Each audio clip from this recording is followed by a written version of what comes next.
Husband cheats on the plane. Lisa and her husband, Mark, were finally taking a much-needed vacation to celebrate their 10th wedding anniversary. After years of juggling careers, kids, and responsibilities, the couple was excited to leave the chaos behind and reconnect on a luxury flight to the Maldives. Lisa had spared no expense, booking first-class seats, imagining the two of them sipping champagne and talking about their future as the plane glided through the clouds. As they boarded the plane, Lisa noticed something off about Mark. He seemed distracted, nervously checking his phone, and was unusually quiet. She chalked it up to work stress or maybe a little pre-flight anxiety. After all, she thought, this trip would be the perfect remedy for whatever was on his mind. The flight attendants were courteous, serving them champagne shortly after takeoff. One of them, a stunning woman named Mia, caught Lisa's eye. She was tall, elegant, and had an undeniable air of confidence. Lisa even joked with Mark, "Careful, she might steal you away."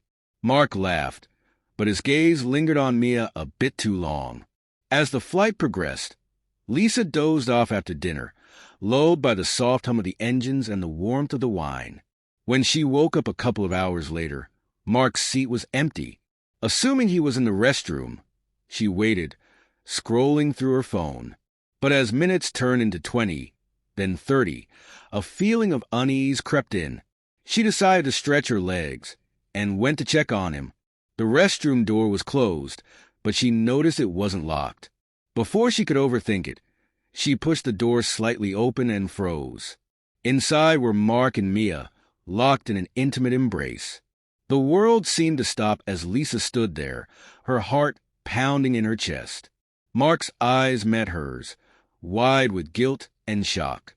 Mia quickly stepped back, mumbling an apology before rushing out. Lisa said nothing. She turned and walked back to her seat, her mind racing. When Mark returned, stammering excuses, she raised a hand to silence him. "We'll talk when we land," she said coldly, staring out the window. Her heart was shattered, but she knew one thing for sure. This was the end of the life she thought she knew. "Would you like me to expand on the story or just any part of it?" Mark tried to explain, his voice low, so as not to draw attention from the other passengers. "Lisa, I swear it was a mistake," he began, his words tumbling over themselves.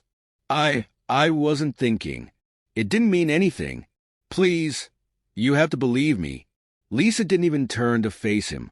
Instead, she stared out the window, her fingers gripping the armrest so tightly her knuckles were white. "Not here," she said flatly. "Not now." The rest of the flight was tense. Mark kept glancing at her, trying to gauge her mood, but Lisa gave him nothing. Her mind was a whirlwind of emotions: anger, humiliation, sadness, and a growing determination. She couldn't believe the man she had built a life with would betray her, especially here, on what was supposed to be their romantic getaway. When they landed, Lisa wasted no time. She marched straight to the baggage claim without waiting for Mark. He followed her like a shadow, pleading quietly, but she ignored him. Once they reached the hotel, she demanded a separate room.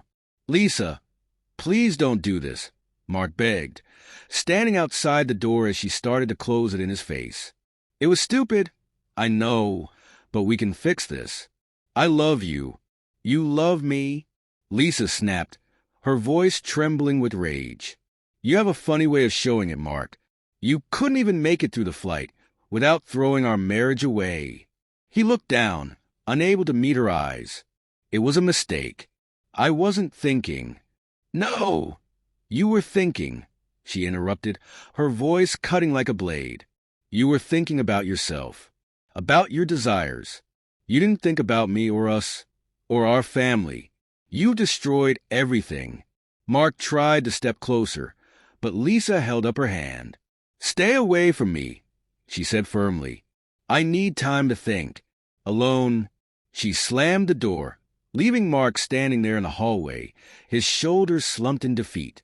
Inside her room, Lisa collapsed onto the bed, tears streaming down her face. She had so many questions. How long had this been going on? Was it really just a one-time thing? Could she ever trust him again? The next few days were a blur. Lisa avoided Mark as much as possible, spending her time exploring the island and reflecting on her next steps. She confided in no one, though the weight of her secret felt like it might crush her. Mark continued to send her messages, begging for a chance to talk, but she left them unread. On their last night, Lisa finally agreed to meet him. They sat on the beach under the stars, the sound of the waves filling the silence between them. "I've thought about this a lot," Lisa said finally, her voice steady despite the turmoil inside her. "And I can't forgive you, Mark. Not this time." Mark's face crumpled. "Lisa, please." "No," she said firmly. "You broke us, and I can't live the rest of my life wondering if you'll do it again. I deserve better." The flight home was silent. Lisa stared out the window once more, but this time her thoughts were clearer. She didn't know what the future held, but she knew she would face it on her own terms. As the plane touched down, Lisa felt a sense of bittersweet relief. This chapter of her life was over, but a new one was waiting to be written. One where she wouldn't settle for anything less than she deserved.